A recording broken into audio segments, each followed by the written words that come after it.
my fault. It's my fault. For I'm going to give it all to you and your descendants, and I'm going to give you so many descendants that like ducks, they can't be counted. Hike in all directions and explore the new possessions I am giving you. Then Abram moved his tent to the oaks of Mamre near Hebron and built an altar to Jehovah there. Okay. It's not your fault. It's totally not. You know, my scripture for my voice. Thank you. Well, I'm sure that's my fault. Let me explain what happened. She came to me before service and said, "Do you realize there are not 20 verses in that chapter? There's only 18." I said, "Oh, I must have missed that up. I messed up the chapter number. That's what I messed up. So that's on me." Okay. But there, some of that story we talked about today, so we're going to go with that, and we'll just yeah, we're going to go with that. There goes nothing. This year, as we look to find our place in the great story of faith, we're going to specifically choose to hear stories of faith that are different from our own. This day, as we celebrate the legacy of Dr. Martin Luther King, we acknowledge that we need to hear the truth from a different perspective. Someone else's truth. Still the truth, just told from a different perspective. We have such a desperate need for truth in our lives. We don't have to like what we hear, but we have to acknowledge what is truth before we as believers can know how to respond in a godly manner. Our sermon today is going to focus on the truth of Abraham's struggle with integrity and the source that it seems to spring from. I wish I had titled this. Apparently, I also wish I had used a different scripture, but I wish I had titled this sermon, Abraham and Stereotypes. Because really, at the root of this issue are Abraham's preconceived notions of other people, and that leads Abraham into sin. Abraham is a great man of faith. There is no denying that. When God told Abraham to pack up everything he owned and go, Abraham went. He took his household, his nephew Lot, his livestock, all of his possessions and his servants, and he set off for a land that God would show him. This is an amazing faith. Most of us would not do that, and it shows us the basis for all the good that God will show us in the story of Abraham. This decision to chase God's call would also keep Abraham on the move for most of the rest of his life. So we see that Abraham was willing to trade his comfort in order to chase God's call. And I do not want to take that away from Abraham. Right out of the gate, God shows Abraham a place where the Canaanites are settled and promises Abraham that he will give this land to his descendants. He tells Abraham of the enslavement that will come first, followed by their victorious settlement of this land. And God tells Abraham this at a time when Abraham does not yet have an heir. Abraham's response to this news is another extraordinary moment. He doesn't question or argue. He responds by building an altar and worshiping God on the very spot God has promised to his descendants. Then Abraham continues moving forward. The scriptures say that there was famine in the land. So Abraham takes his caravan into Egypt, a land of people different from Abraham and his family. And this is where the cracks in Abraham start to show. Because yes, Abraham is a great man of faith. But just like the rest of us, Abraham's a real person. When Abraham sets out to enter into Egypt, he tells his wife Sarah to say that she is his sister, not his wife. We are told that Sarah is very beautiful, and she must have been, because Pharaoh hears news of her beauty and brings her into his home. The scriptures say that he takes her as his wife, which would indicate that that relationship was consummated. But disease comes on Pharaoh's household, and when it comes to Pharaoh's attention that Sarah is actually married to Abraham, out of fear of God, Pharaoh allows Abraham to take Sarah and all the gold and livestock and other possessions that he has given to Abraham during this time because he thought he was being good to Sarah's family, and he sends Abraham on his way. So we see that although Abraham believed that these people were godless and would kill him in order to have Sarah, both Abraham and Sarah are spared and sent away out of fear of acting unholy before their God. These actions speak a different message about the people of Egypt than the preconceived notions that Abraham had about them. You would think that Abraham would have learned his lesson on this, but then we see in chapter 20, he does it again. You know, fool me once, shame on me. Shame on you. Fool me twice. Anybody? Okay, thank you. Have a good morning. When he enters into a land that is not the land of his family, again, he tells Sarah to say only that she is his sister, and he offers Sarah up to King Abimelech. Abimelech takes Sarah in his household, but does not have a physical relationship with her. God comes to Abimelech in a dream and informs him that Sarah is married to Abraham. God tells Abimelech that he knows he did not know the full set of circumstances, so he will not be punished.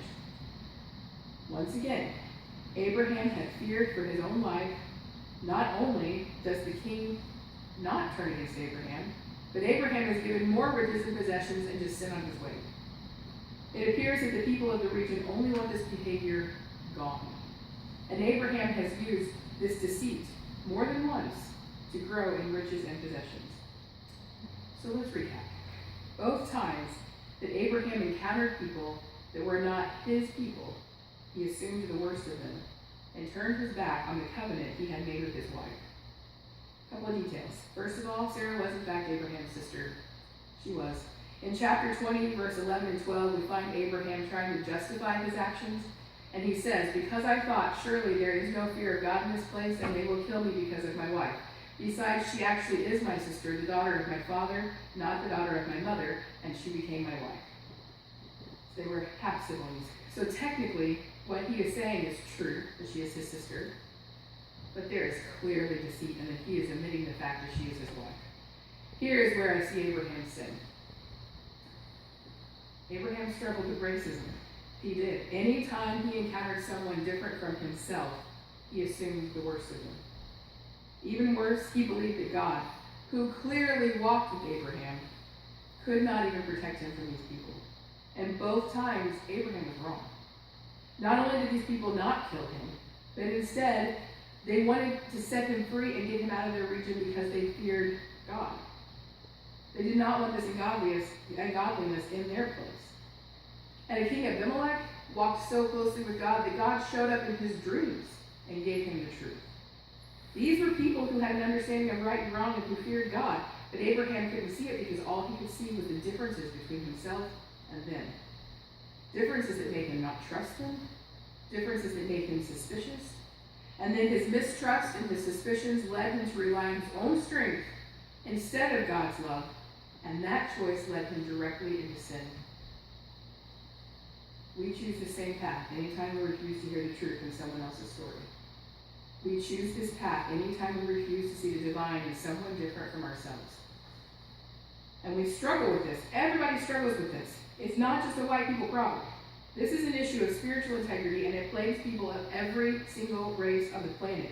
Yes, white people have committed heinous acts of racism, and yes, so have black people, and yes, so have brown people. And right now in the world, white people are being targeted by a few minority Middle Easterns who believe that we are inherently evil and should die.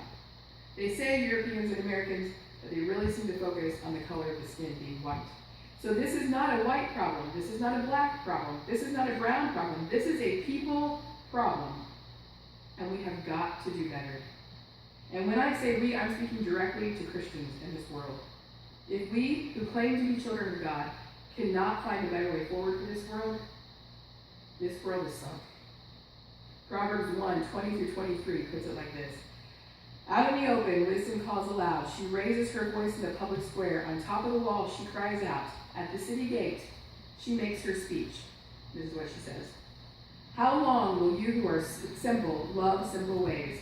How long will mockers delight in mockery and fools hate knowledge? Repent at my rebuke. Then I will pour out my thoughts to you and will make known to you my teachings. We cannot look at this problem, a problem so old that it affected Abraham at the beginning of recorded history, and not look for God's wisdom in how to move forward. In the Bible, wisdom means choosing God's ways. We're told that wisdom will direct our paths, and that choosing wisdom will keep us from falling. And here she is, wisdom, in all of her glory, asking us not to be mockers and not to choose simple-mindedness. Wisdom herself is asking us to listen to her teachings. So let's use a little wisdom and approach this problem from as close to God's perspective as we can get. Let's look at creation as a whole. If there was only one perfect expression of God's image in humanity, it wouldn't be white.